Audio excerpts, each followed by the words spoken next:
Good evening and welcome to Mining the Riches of the Parsha. Tonight is Thursday night, November 4th, 2021, and I am so grateful to every one of you for being here this evening. It is a tremendous pleasure to me to be able to study with you tonight.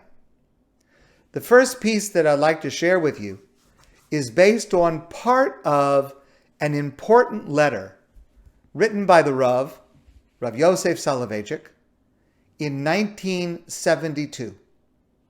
Now, it deals in part, generally, with some of the themes of Bereshis, the book of Genesis, but it also addresses another critical topic that I feel we must address now, and that is, in March 2020, there was a rupture between synagogues and Jews. It was necessary to protect health due to COVID. But since that moment, I have continuously considered and I am frequently asked, when COVID finally eases, will Jews come back to Shul? Now, after thinking about this for over a year and a half and discussing it with many, many others here and in other places, my answer is, I don't know. Certainly there is a core, those who are attending Shul now, who have tried to attend this entire time through difficulty and limitations and inconvenience, for whom prayer is a priority.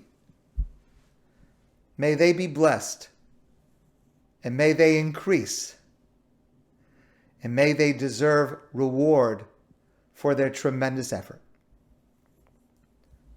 But I fear that some Jews for whom attending Shul is not a priority,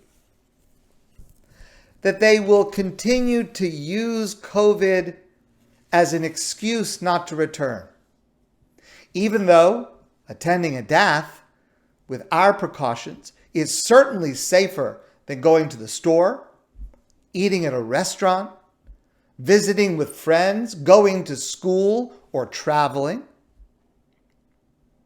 But I fear that COVID is still being used as an excuse not to return to Shul by many of those for whom it's just not a priority.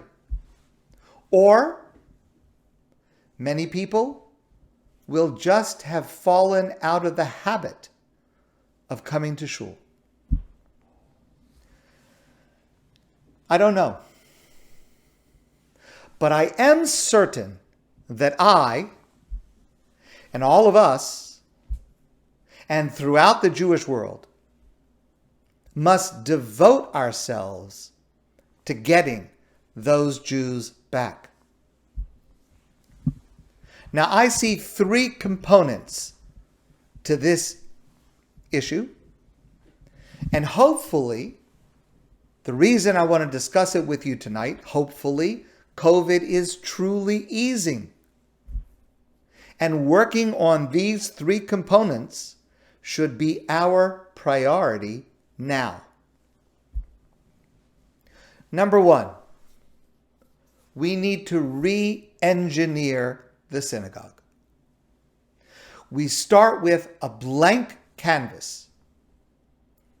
Everything, except what is required by halacha, by Jewish law, everything is up for discussion. The length of the services, the style, the format, what we include, what we leave behind. Again, aside from what halacha requires. But there is so much to learn from having halted Shul and from holding services with various limitations as health requirements evolved. So we need to collaborate.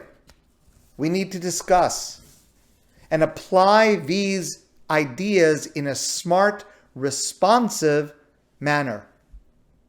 We have begun this process, and I ask for your input. I invite your ideas as we figure this out together. That's number one. Component number two, we need to improve and showcase those aspects of attending shul that people will readily value. Socializing, enjoying spending time at Kiddush, which should be expanded. Reminding people of synagogue's superb ability to celebrate and to console as a community, to remove loneliness, to create friends, to network, to find opportunities to help others and to be helped by others, to offer opportunities for prayer that are spiritual and inspiring, with abundant music and joy, to offer classes that are exciting and challenging and transformative, and to offer programming and events that are creative and can't be found elsewhere. There is so much that we do well, that we do better than anywhere else. We need to improve it. We need to showcase it to attract people back. But the third component is the topic I want to address tonight. And that is to remind ourselves and to share with others the existential benefits of joining at Shul for prayer. So, in this letter, part of which I want to share with you, the Rav's words written in 1972 are just as, if not more, relevant to us today. He begins, "The synagogue nowadays is not the most popular institution in the Jewish community. The Jewish community is not too much in love with Shul. The members of this community stay away from the synagogue." So it's the Rav's goal in this letter, and it's our goal, to change that through a deeper understanding of the synagogue as an idea, not just as an institution, as a vision. We need to explain what tefillah is and what Beit HaKnesset, the classic term for a synagogue, the house dedicated to prayer, what does that mean? And how deeply rooted these ideas are in our philosophy of man and his destiny. So let's start with an enigmatic passage in the Talmud. The Talmud says, Masechta Shabbos, there are two mistakes, sins, that are considered serious by the rabbis in the Talmud. The first is al shekorin la'aron hakodesh arna, one who refers to the Aron HaKodesh, the holy ark in which the Torah scrolls are kept in the Shul. One who refers to that as a closet or a cabinet. Va'al shekorin lebeis HaKnesses Beit Am, and one who refers to a Beit HaKnesses, which literally means a house of assembly, a house of gathering, which is the original term for a shul, for a synagogue, refers to that as a Beit Am, a house of the people. Now, the first violation is relatively straightforward. Aron HaKodesh, the Holy Ark, refers to the place where the Torah scroll is kept because the Torah is the holiest, and the place where it is kept is holy.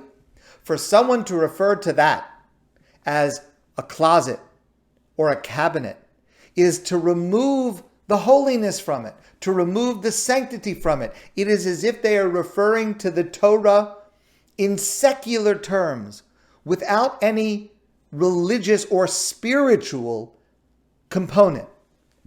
And that's an act of sacrilege, to secularize the Torah. That we understand. But what does the Talmud mean? What do the rabbis mean when they criticize one who refers to a Beit HaKnesset as a Beit Am? On the surface, the two terms are not so different. Beit HaKnesset, a house of assembly, a house of gathering. Beit Am, a house of the people. What is the semantic difference between those two terms that causes the rabbis to approve of the first but condemn the second?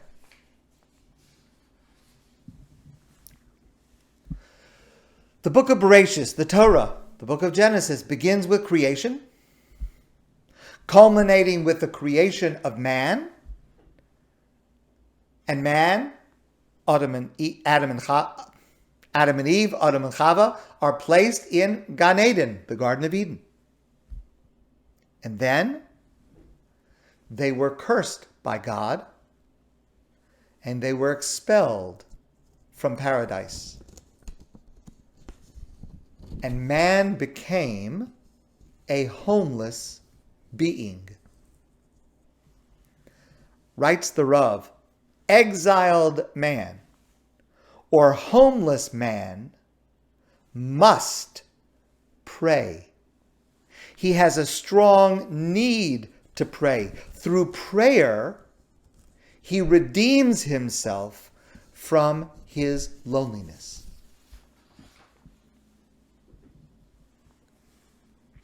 To pray means to return home.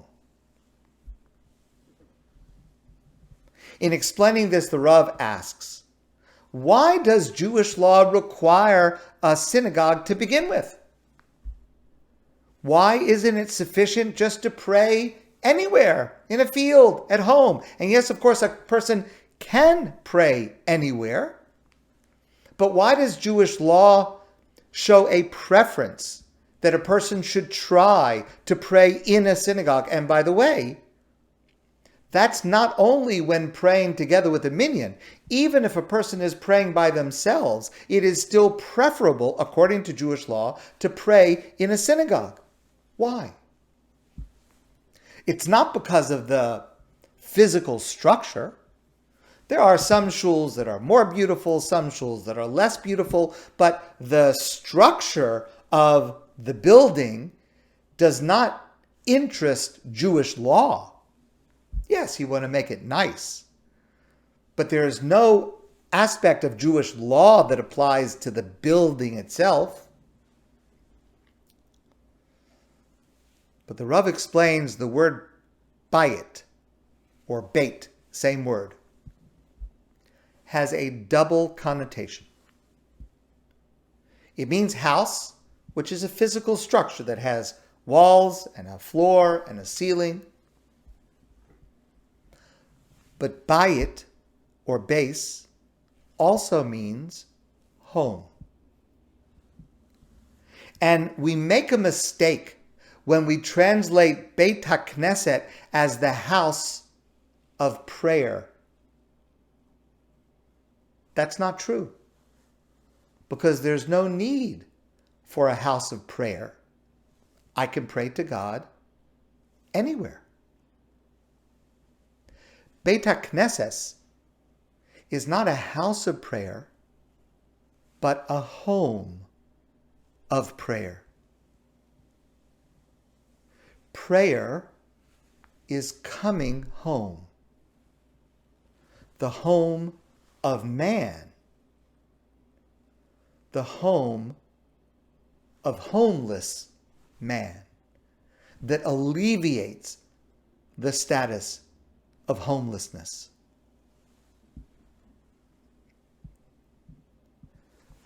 Beit HaKnesset is not the home of God. God doesn't need a home. Beit HaKnesset, a synagogue, is the home of man where he keeps an appointment with God in prayer.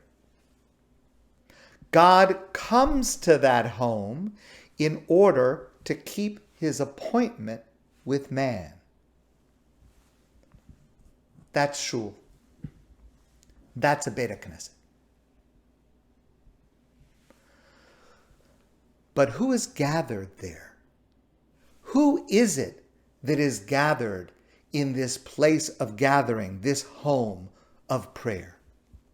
Well, there are two terms that we're familiar with. There's a term minyan. Now, the word minyan literally means number. It refers to the number 10, and it refers to the fact that when 10 Jewish adult men are gathered, then all of those who gather, men, women, children, are able to pray not as individuals, but as a collective, to say those prayers that require a minyan, like reading from the Torah, like Kaddish and Baruch Hu and Kedusha, that require a minyan. There's another term, tzibur. Often we translate the word tzibur as congregation or community. But I will show you in a moment that those translations are inadequate. So let's try to analyze these two terms, minyan and tzibur.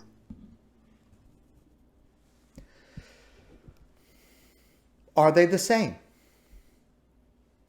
Now, in common usage, we use them interchangeably. We say we're going to daven with a minyan as opposed to davening alone. We say we're going to daven tefillah b'tzibur, the tzibur prayers. But the truth is, the two terms are not the same, and the difference is crucial. It's subtle, but it's crucial. To understand the term tzibur, let's draw from where it is originally used concerning karbanos, the sacrifices. Remember, we've discussed this before, the sacrifice, our prayers were instituted on the model of the karbanos, the offerings, the sacrifices. And just like with sacrifices, there was a karban yachid, an offering brought by an individual, and a karban tzibur, an offering brought by the tzibur. What does that mean? Tzibur means the entire Jewish covenantal community.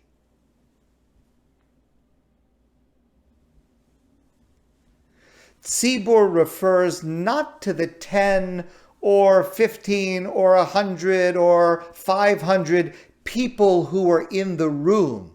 That's the minyan, the people in the room who can see each other in a physical sense. Tzibur refers to the entire Jewish covenantal community. The Torah says, "V'nikdashti b'soch b'nei Yisrael." God says, I will be sanctified within all of my people. Only when all of my people are gathered together and pray as one unit will I be sanctified with what we refer to as public prayer. Well, there's a discrepancy because on the one hand, the Torah says we can only pray to God, we can only sanctify God's name with prayer when the entire Jewish world is gathered together. On the other hand, we have this idea, just 10 people in a room, 10 men in a room, and we have public prayer. Which is it? The 10 people in the room that form a minyan, or the 15, or the 25, the 50, the 500, the people in the room that form a minyan are the representatives of Knesset Yisrael. Knesset Yisrael is the entirety of the Jewish people, every single Jewish person anywhere. Knesset Yisrael, that word Knesset is the same word as Beis HaKnesses. Gathered together, not just the people in the room, but all Jews everywhere.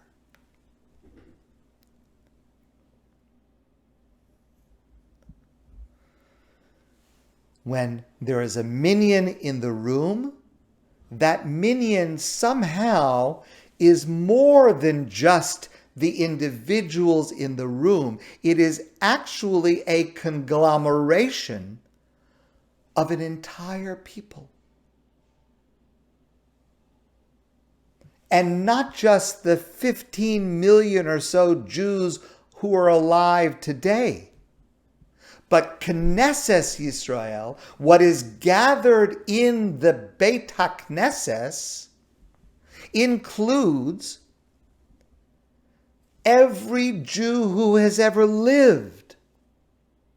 It includes all those whose names have been immortalized and made unforgettable, as well as all those Jews who lived in anonymity, who died silently and were buried in unmarked graves without leaving a single memory, without leaving a single footprint on the shifting sands of human destiny. All of them, great or small, big or little, are part and parcel of that invisible Knesset Yisrael, which is represented, or to be more exact, impersonated by the minyan of the individuals who are in the room together.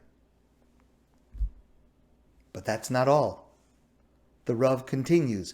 Furthermore, the Knesset Yisrael holds within her embrace every Jew who will ever live on the face of the globe.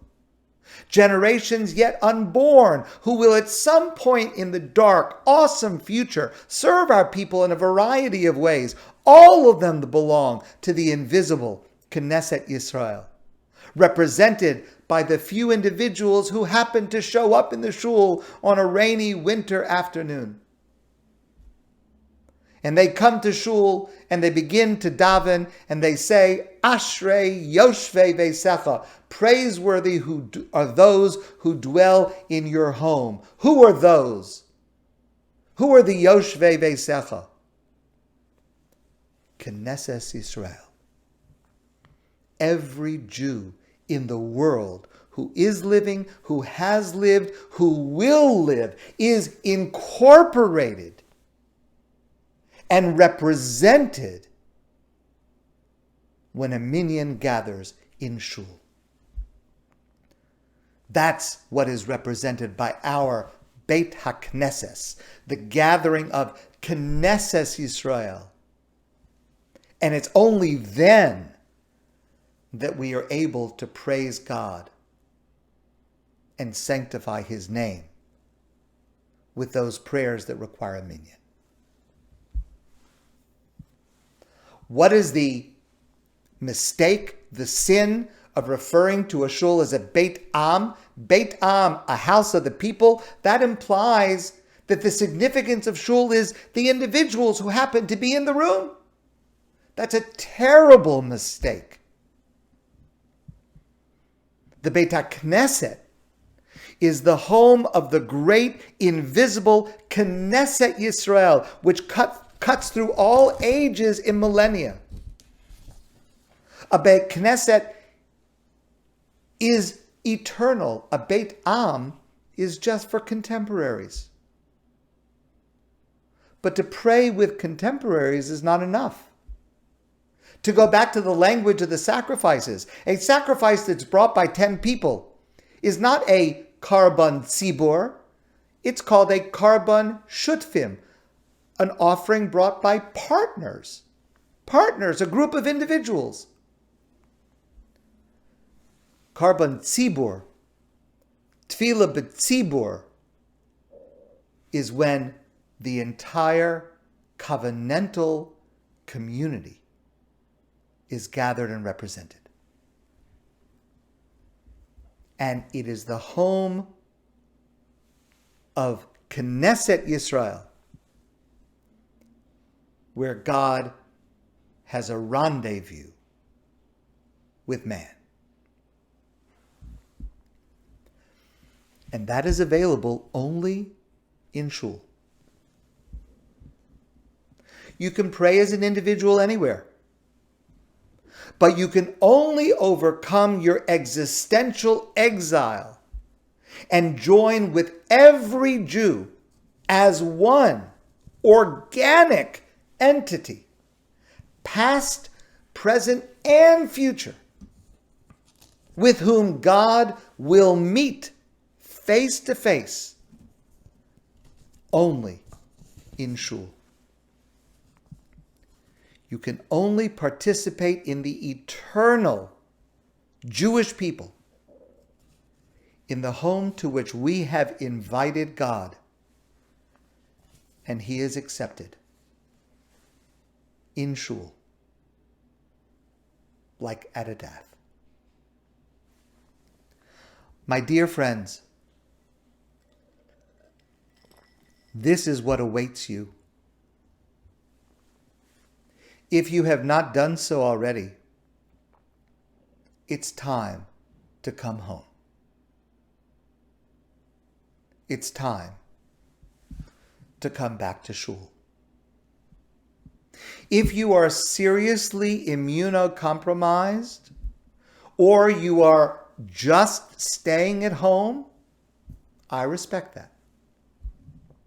But when the precautions that we are taking at a DAF are stronger than the stores you go to, and the restaurants you visit, and the social gatherings you attend, it's time to come back to Shul, to our Beit HaKnesset, our home of prayer at which God is waiting to meet us, all of us, together.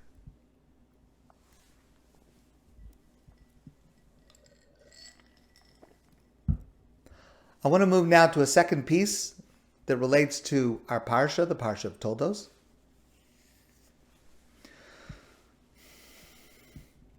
So at the beginning of our Parsha, we learn that Yitzchak and Rivka give birth to twin boys, Eisav and Yaakov. And then, as young boys, Eisav sells his bechorah, his birthright, to Yaakov for a bowl of soup. Let me ask you a question. Is that a valid sale? Something so valuable for a few pennies worth of soup? How is that fair? How is that just? How is that valid? So I want to share with you this story that I heard from Rabbi Melech Biederman. And it's a story about a man who once came to the Baal Shem Tov, the great Baal Shem Tov, who was the person who began Chassidus, the Hasidic movement. This man came to the Baal Shem Tov and he said, Rebbe, I am so poor. I have no income. I have no work. I have no money for food. It's so terrible. I don't know what to do. The Baal Shem Tov asked him, so tell me, How much money do you actually have? What's the total amount of money that you have? And the man said, I have 100 rubles. Not a lot of money. That's all I have. The Baal Shem Tov told him as follows. Here's my advice. Take everything you have, the 100 rubles, and the first business opportunity that you have to buy something with 100 rubles, buy it, and you will be successful. The man left very happy because he had a plan. He didn't understand the plan, but the Baal Shem Tov said to do it, so he was going to do it. He had a plan. On his way home from visiting the Baal Shem Tov, he had to spend the night at an inn.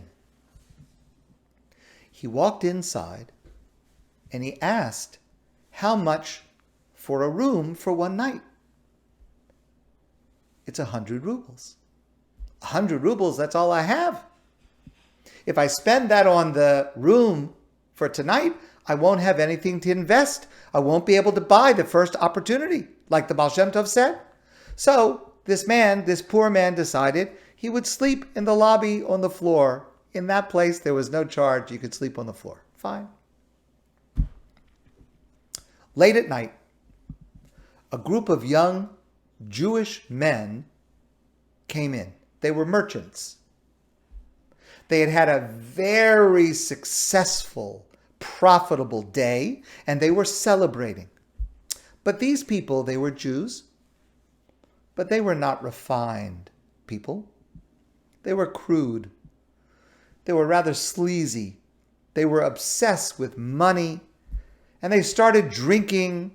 They were boisterous. They were obnoxious. They were mocking everything holy, everything upright, just terrible people, but with a lot of money. And one of these drunk Jewish young men yelled out, I would sell my Olam Haba for 100 rubles. Olam Haba, our share in the world to come. At the end of our life, Hashem will reward us for all of the good deeds that we've done with the spiritual reward in Olam Haba. It's what every Jew is waiting for, to be able to be rewarded for all of our mitzvos.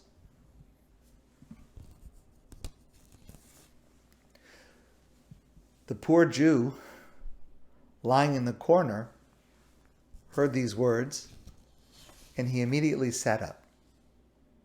Because, remember, he was told by the Baal Shem Tov to purchase the first thing that he could for 100 rubles.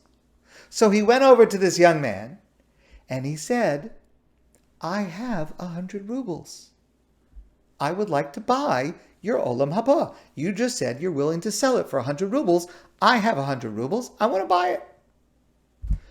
The man says, sure, yeah, sure, fine. Give me the 100 rubles and the Olam Haba, it's all yours. The poor man said, fine, okay, but no. I want a document with signatures, with witnesses. I want a valid sale. Guy says, sure, who cares? Whatever you want. So they wrote out a document. It was signed with witnesses, done, sold. And this poor man had fulfilled what the Baal Shem Tov told him. First, investment opportunity, 100 rubles, finished. He did it. He's done. The Baal Shem Tov promised it would work.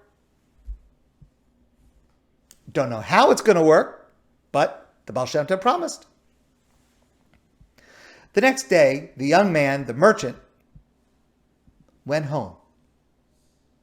And he told his wife about all of his business success on his trip, all the money he made.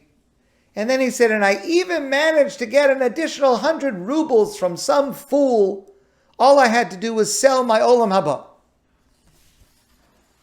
His wife was shocked. What? You sold your Olam Haba, your share in the world to come, you sold it? Now, you understand, she herself was not exactly such an Eishes Chayil to begin with, married to this good-for-nothing guy. but somehow it bothered her.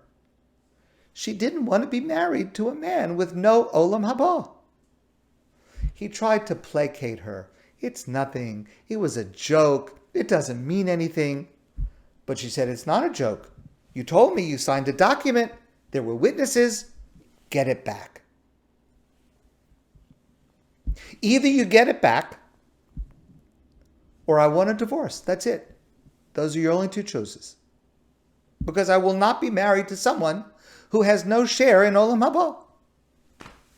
He realized he had no choice because he wanted to save his marriage. So he went to find this poor Jew and get back his olam haba. When he finally found the poor man, who was now penniless because he had spent his last 100 rubles buying the olam haba, the poor man refused to sell it back to him. I'm a buyer. I'm not a seller. I don't sell olam haba. I bought it, fair and square. You sold it. That's it. The young man says, listen, I'll give you double. I'll give you 200 rubles. Forget it. I'll give you 1,000 rubles. Are you not listening to me? There's nothing to discuss. I'm not selling at all. Finally, the young man says to him, hold on just a second. Look at me closely. You know, I know, I'm no tzaddik. How much do you think my olam haba is actually worth?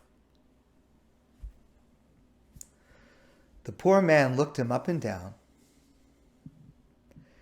and he stared into his eyes, and he said to him, $250,000 and not a penny less.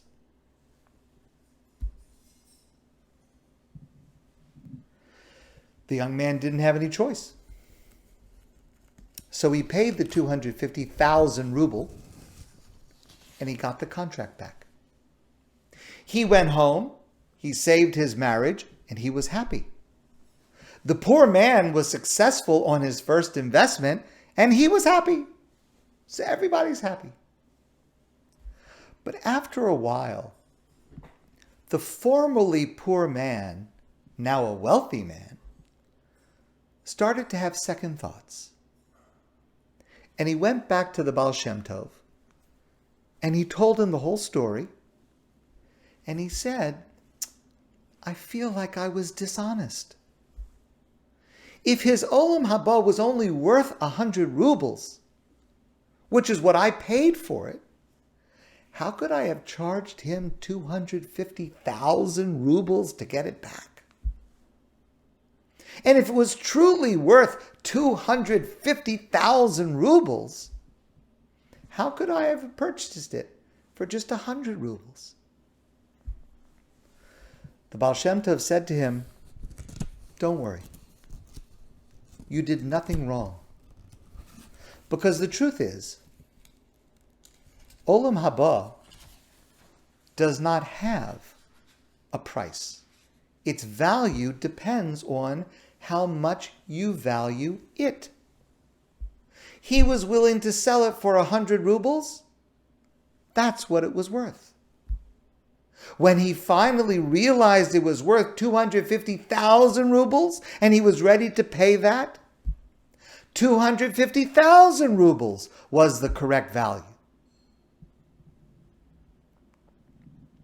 As a young man, Eisav was willing to sell his birthright to Yaakov for a bowl of lentil soup because that was the value that Eisav put on it. At that time, it meant nothing to him. And so trading it for a bowl of soup was reasonable. But years later, when Eisav realized how much it was really worth, as it would be expressed in a bracha, a blessing from his father Yitzchak, and he would not get it because he sold it all those years ago. The Torah tells us, Vayizak za'aka gedola ad ma'od. Vayizak za'aka gedola umara. Eisav cried out a loud and bitter cry, because at that moment he realized it was priceless. And he had sold it years earlier for pennies, because then he did not appreciate it. But don't mock Eisav, because we do the same thing. Every one of us has this Eisav quality. I want you to be honest with yourself. To yourself. I'm going to try to be honest with myself. In how many areas of life can I say about myself, I wish I understood earlier, when I was younger, the value of, and then fill in the blank for yourself. I wish I appreciated earlier, when I was younger, the value of. My list is quite long. I don't know about yours. How I would have lived differently if I would have realized then what I understand now. Every one of us is an Eisav. The Chavetz Chaim, Rabbi Yisrael Meir Kagan of Radin, the great Torah leader of the early 1900s, he used to say, life is like a postcard. You start out writing a postcard in large letters. It takes up a lot of space, but very quickly you realize you're running out of room. And so you furiously write smaller and smaller, trying to fit in all you need to express. Life is like a postcard. The feat, of course, is to realize the true value at the beginning, when you can appreciate it and benefit from it and make it part of your life. But if we don't, we too, like Eisav, will live with regret. Vayizak za'aka gedola umara. And we too will ultimately let out a bitter cry for not having appreciated what is priceless. But there's still hope. Remember the famous proverb, the best time to plant a tree is 20 years ago. The second best time is today. So take your list of regrets and start working on it now. This is the second best time to do it. I want to share one last piece with you.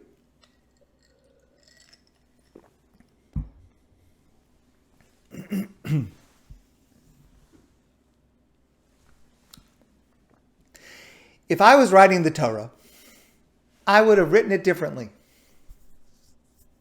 I would have included in the narrative how wicked Yishmael was. Yishmael, the son of Abraham and Hagar. He tried to kill his baby half-brother Yitzchak. He was violent. He was evil. Of course, Abraham had to expel him from his home, as we read in the Torah a couple of weeks ago. I would have included in the narrative how wicked Eisav was, the son of Yitzchak and Rivka, who we meet in our Parsha. He pretended to be pious to fool his father. He committed murder. He denied God. Of course, the blessing of Yitzchak should not go to him, but to his younger brother Yaakov, who deserves it. That's how I would have written the Torah. But the Torah does not say that. On the contrary, Rabbi Jonathan Sacks points out what the Torah does say is actually quite different. A few weeks ago, we read about how when Abraham expelled Hagar and his son Ishmael from their home and sent them into the desert, their water ran out. And Hagar placed Ishmael under a bush and sat at a distance so she would not see him die. And they're both crying, and the Torah tells us that God heard Ishmael's tears and sent an angel to comfort Hagar, to show her a well of water, and to assure her that God would make her son a great nation. Similarly, concerning Eisav in our Parsha, the emotional climax of our Parsha, part of which I just quoted to you a moment ago, when Eisav finally realizes that the blessing that his father Yitzchak had intended to give him was actually stolen by his brother Yaakov, and there is no blessing left for him. Yitzchak trembled with a great trembling because he realized that he had been fooled.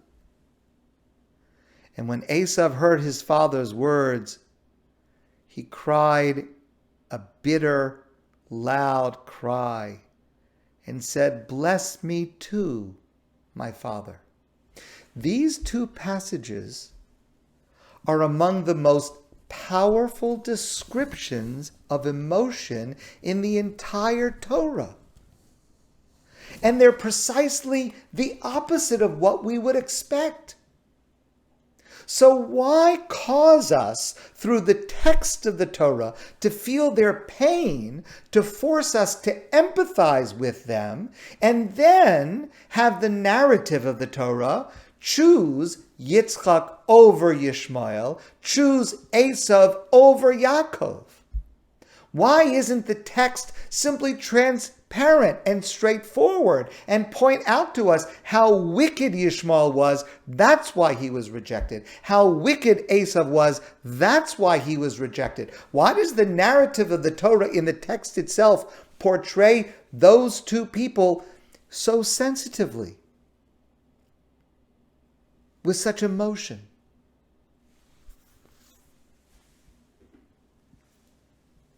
So there's one approach to this question, and it is a fundamental approach to interpreting and understanding the Torah, every part of the Torah.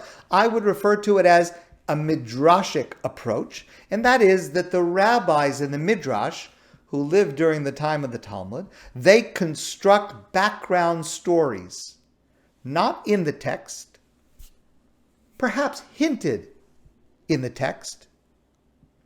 All the details that I mentioned are found in the Midrash, not in the text of the Torah. Nowhere does the Torah say that Eisav committed murder. Nowhere does the Torah say that Yishmael tried to kill his half-brother.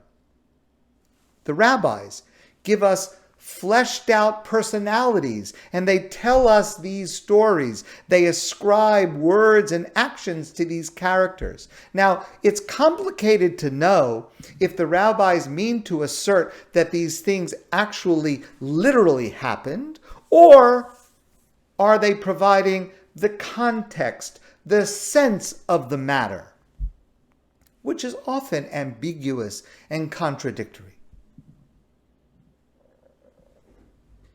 Rabbis tell us, they ask the question, when Rivka agreed to marry Yitzchak, how old was she? The Torah doesn't tell us, but the rabbis in the Midrash suggest different opinions. One rabbi says she was 30. One rabbi says she was 13. One rabbi says she was 3. What does that mean? Literally, a 3-year-old child was married to Yitzchak? Is that meant to be understood literally? Or perhaps do the rabbis mean to discuss the nature of her consenting to go with Eliezer to marry Yitzchak? It's not clear. That's the Midrash.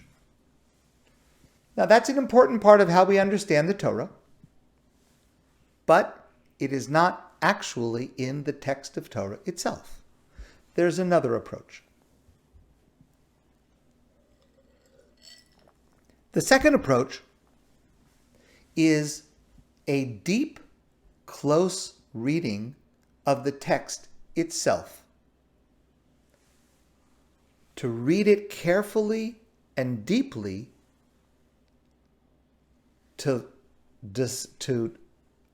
direct us in how to interpret it and understand it. What does the Torah actually say about Yishmael and Eisav? Within the text itself, for neither Yishmael nor Eisav do we see anything evil or wicked that would be a reason for why their brother was chosen instead of them. What do we see in the text? Yishmael, in the text of the Torah, is described as a wild man, an aggressive archer.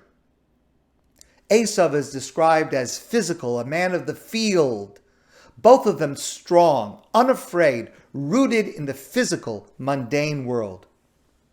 As opposed to Yitzchak and Yaakov, who are described as meditative, scholarly, spiritual.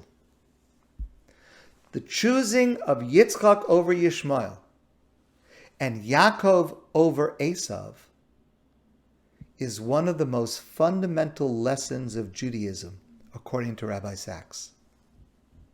And that is, there is more to this world than what we see and taste and feel.